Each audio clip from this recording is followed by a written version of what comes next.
Mis amados en el Señor, Dios nos bendiga.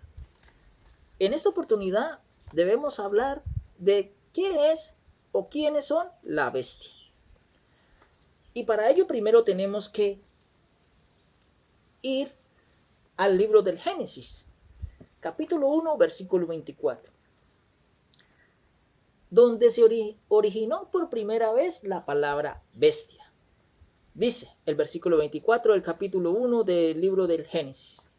Dijo Dios, produzca la tierra seres vivientes, según su género, bestias y serpientes y animales de la tierra, según su especie. Y fue así. Es el recuento de la palabra de Dios en el libro de Génesis de lo que acontecería en el periodo de tiempo en el día sexto. Como dice Génesis, en ese día se propuso Dios de crear y de hacer que la tierra produjese toda clase de seres según su género. Aquí encontramos a través de la Biblia la expresión o el término de la palabra bestia, siendo un término descriptivo. Describe en primera medida a los animales, así como lo describe el libro de Génesis, como también el libro de los Proverbios y también el libro de los Salmos. En esto se utiliza esta expresión bestia de una forma simbólica para aclarar o definir o describir seres humanos o personas que tienen características o comportamientos que son similares a ciertos animales o a ciertas bestias. Como lo describe el libro de los Salmos, el Salmo 32, versículo 9. Dice, no seas como el caballo, como el mulo, que no tienen entendimiento. Le explico. Se utiliza esta expresión para identificar comportamientos en los seres humanos que son bastante parecidos a estos animales o a estas bestias. La palabra bestia se aplica de una manera literal a las criaturas creadas por Dios, es decir, a animales. Pero también en determinado momento se aplica de una forma simbólica y están representados en la Biblia como bestias. Surge la pregunta, o quizás nunca te la hayas hecho. ¿Por qué se aplica el término bestia a los gobiernos humanos? ¿Qué característica tienen los gobiernos humanos para que se aplique ese término generalizado para las naciones o gobiernos? Veamos. Los gobiernos siempre han usado o dicho bestias para identificarse en sus escudos, como león, el búho, el águila, el dragón, el oso. Y es necesario entender en tiempo atrás cómo en el tiempo del Imperio Romano utilizaban un águila. Y si vamos mucho tiempo atrás, a principio de la formación de las naciones, Egipto utilizó una serpiente, una cobra como el símbolo que lo representaba.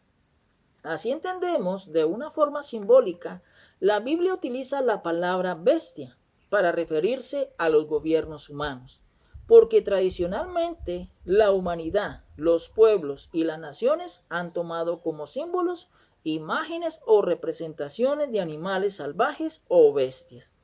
Pero veamos qué nos dice la Biblia en el libro de Daniel, capítulo 2, versículos 29 al 45.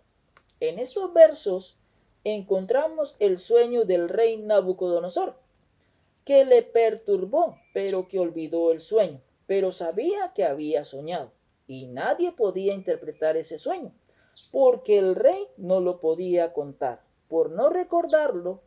Pero hubo un hombre llamado Daniel, que no era divino como los sátrapas, pero tenía la revelación de Dios, del Dios vivo, el Dios verdadero, el cual Daniel adoraba y servía.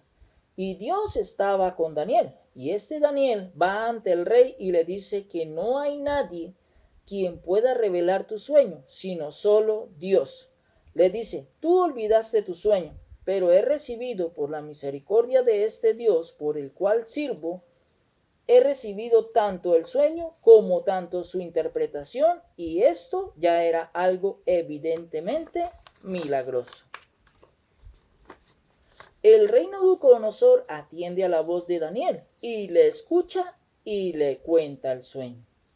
en que había visto una imagen con una cabeza de oro, su pecho y sus brazos eran de plata, su abdomen y sus muslos eran de bronce, y sus piernas eran de hierro, y sus pies estaban conformados por una mezcla de hierro y barro cocido de alfarero. Al oír eso, el rey Nabucodonosor recordó el sueño que había soñado. En la imagen se representa una sucesión de potencias mundiales.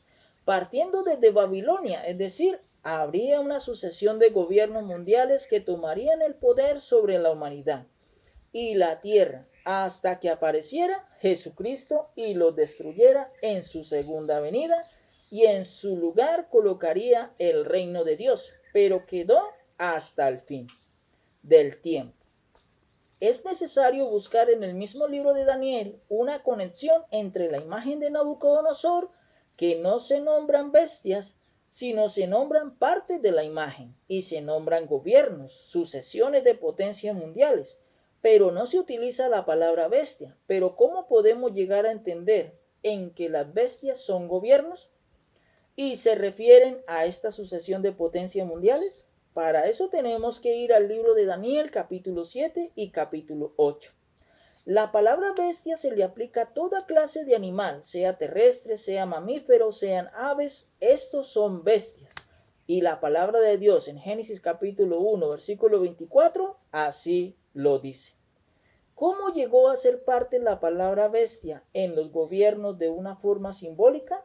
Esto se debe a que los gobiernos humanos, los países tomaron como símbolos de sus gobiernos algunos animales o bestias salvajes, y llegó a ser así a calificarse a las naciones como bestias, por utilizarlos como símbolos, también por su manera de actuar, en su proceder por falta de misericordia, ansiosos de poder y dominio, siendo devastadores, etc.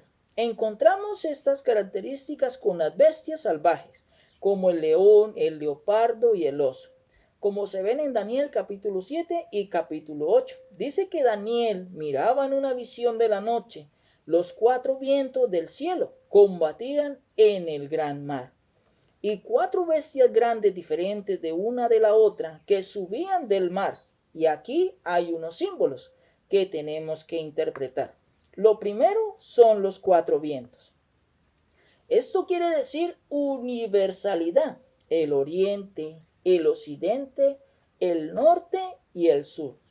Nos da a entender en que abarca toda la tierra, a todo el género humano. Los 4 vientos quiere decir universalidad, una cuestión que tiene que ver con la humanidad, la cual se representa aquí como el mar. Y las 4 bestias diferentes de la una de la otra subían del mar, es decir, salieron de la humanidad. Y para entender esto, la Biblia nos da la respuesta en el libro de Isaías capítulo 57, versículo 20. Dice que los impíos son como el mar, que están en tempestad, y no pueden estarse quietos, y sus aguas arrojan cieno y lodo. Entonces son impíos, son hombres de todos los pueblos, de todas las naciones, conforman el mar, es decir, los gobiernos conforman el mar. Así, mis amados en el Señor, finalizamos esta primera parte de quién es la bestia del libro de Apocalipsis. En un próximo video seguiremos con la segunda parte. Que la palabra de Dios corra y sea glorificada. Recuerda visitar mi página de YouTube, La Restauración del Reino de Dios en la Tierra. Mis amados en el Señor, Dios nos bendiga.